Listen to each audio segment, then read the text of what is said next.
दोस्तों, बिहार में चुनाव से पहले ही एनडीए को बड़ा झटका लगा है। ये झटका लगा है चिराग पासवान को। अभी चुनाव शुरू नहीं हुए हैं, लेकिन चुनाव शुरू होने से पहले ही एनडीए एक सीट से बैक हो गया है, एक सीट से रेस से बाहर हो गया है। चिराग पासवान को ये झटका कैसे लगा है, क्या है इसकी इनसाइड स्टोरी, ये सब कुछ जानेंगे। चंद्रकांत जी हमारे साथ मौजूद है। चंद्रकांत जी, एनडीए को चुनाव से पहले ये झटका लगा है। देखिए, ये झटका एनडीए को तो कम है, लेकिन चिराग पासवान को ज्यादा है। मोटे तौर पर यह झटका एनडीए को है, लेकिन चिराग पासवान को झटका इसलिए है क्योंकि बड़ी मान मनौवल के बाद, जद्दोजहद के बाद 29 सीटें वो पाए थे, और उन 29 सीटों में से एक सीट उनकी यूं ही हाथ से निकल गई। और सिर्फ उनकी लापरवाही कह लीजिए या उनकी प्रत्याशी की लापरवाही कह लीजिए। बिहार में एक जिला है सारण। सारण की पहचान लालू प्रसाद के गढ़ के तौर पर भी होती है, और वहां की सीट है मढ़ौरा। मढ़ौरा 2020 में आरजेडी के खाते में गई। जितेंद्र राय यहां पर चुनाव जीते। अब इस सीट पर चुनाव था तो चिराग पासवान के कोटे में यह सीट आ गई। चिराग पासवान ने यहां पर सीमा सिंह को टिकट दिया। सीमा सिंह भोजपुरी फिल्मों की एक्ट्रेस हैं, आइटम नंबर्स के लिए जानी जाती हैं। लोग उनको भोजपुरी की सनी लियोनी भी कहते हैं, बड़ी फेमस हैं वो भोजपुरी फिल्म इंडस्ट्री में। खैर, उनको टिकट मिला, वो बड़ी खुश थी। चिराग पासवान ने उनको सिंबल दिया, नामांकन करने गई। नामांकन पत्रों की जांच होती है, और नामांकन पत्रों की जांच में उनका नामांकन रद्द कर दिया गया। क्यों किया गया ये आपको कोई नहीं बता रहा। नामांकन कैंसिल क्यों हुआ? नामांकन इस वजह से कैंसिल हुआ कि जहां पर प्रस्तावक का नाम लिखा जाता है वहां पर उन्होंने अपनी पार्टी का नाम लिख दिया, और जहां पर पार्टी का नाम लिखा जाता है वहां पर उन्होंने प्रस्तावक का नाम लिख दिया। अब नामांकन में यह गलती बहुत बड़ी मानी जाती है। हालांकि अगर आप इसको देखिए तो एक चूक है, या आप इसको ये कह सकती हैं कि उस समय उनके जहन में ये नहीं रहा होगा, गलती हो गई, लेकिन नामांकन तो कैंसिल हो गया।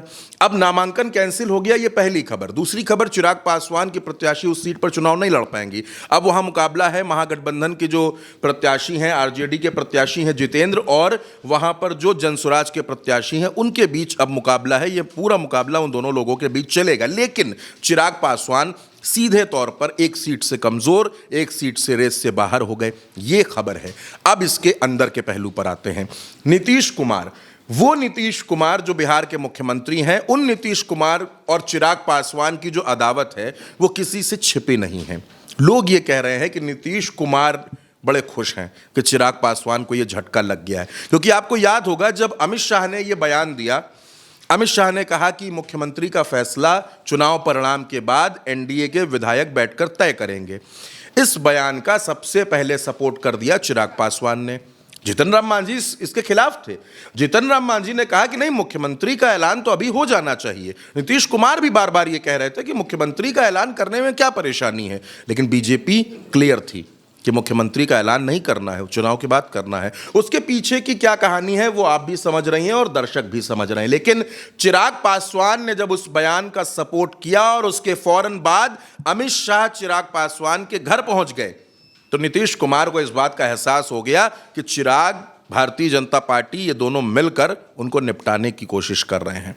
और इधर चिराग पासवान को यह झटका लगा। अब चिराग पासवान ये कह रहे हैं कि हमने चुनाव आयोग में अपनी बात रखी है, हम ये चाहते हैं कि इस गलती को क्षमा किया जाए, उनको चुनाव लड़ने दिया जाए। लेकिन अब बड़ा मुश्किल सा नजर आ रहा है कि सीमा सिंह चुनाव लड़ पाएंगी। यानी वो पूरा गठबंधन जो 122 सीटों की लड़ाई लड़ रहा है, तिनका तिनका जोड़ करके पहाड़ खड़ा करने की कोशिश कर रहा है, वहां पर जब एक सीट का नुकसान हो जाए, आप इसको सीधे तौर पर यह मानिए कि यह सीट आरजेडी के खाते में चली गई। अब चिराग पासवान को इतना बड़ा झटका है, चिराग पासवान कमजोर हैं, चिराग पासवान उस सीट पर अपनी प्रत्याशी को चुनाव नहीं लड़ा पाएंगे, रेस से बाहर हो गए उनकी प्रत्याशी, नामांकन कैंसिल हो गया है।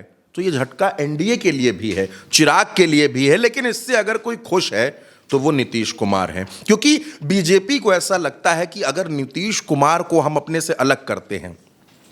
देखिए, बीजेपी को इस बात का एहसास है कि चिराग पासवान कम से कम 18 से 20 सीटें जीत जाएंगे, और जब वो 18 से 20 सीटें जीत जाएंगे तो नीतीश कुमार की जो जरूरत है वो थोड़ी सी कम महसूस होगी। लेकिन नीतीश कुमार ने एक ऐसा झटका दे दिया है कि चिराग पासवान की रातों की नींद उड़ गई है।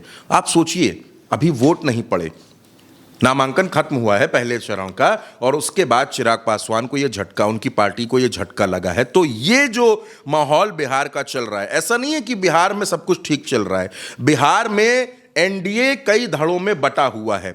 हाँ, कोशिश इस बात की जरूर है कि इस लड़ाई को छिपाया जा सके, इस लड़ाई को दबाया जा सके, लेकिन ये लड़ाई अब दब नहीं रही है, लड़ाई बड़ी हो गई है। चिराग पासवान की पार्टी की प्रत्याशी का नामांकन कैंसिल हो जाना, चिराग भी समझ रहे हैं कि आखिर ये कहां से हो रहा है। भाई, केंद्र में सरकार किसकी है?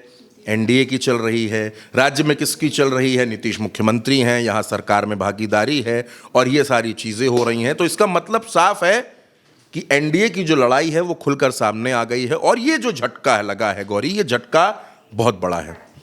तो यानी कि कुल मिलाकर अगर देखा जाए तो एनडीए की जो लड़ाई है वो ये चुनाव से पहले ही सामने आ गई है। सीट बंटवारे को लेकर जहां एक तरफ ये कहा जा रहा था कि सब कुछ ऑल इज वेल है, बात सही चल रही है, लेकिन अब नामांकन का ये जो झटका लगा है चिराग पासवान को, इससे ये साफ हो गया है कि ये लड़ाई अब और बढ़ रही है। और अभी तो चुनाव की वोटिंग, जैसा कि हमने जाना, कि शुरू नहीं हुई है और उससे पहले ही चिराग पासवान को ये झटका लगा है और इसका झटका एनडीए की एक सीट कम हो गई, वो एक सीट से रेस से बाहर हो गए हैं। तो आगे के जो भी अपडेट्स आएंगे हम आपको देते रहेंगे। तब तक के लिए आप बने रहिए उल्टा चश्मा यूसी के साथ। शुक्रिया।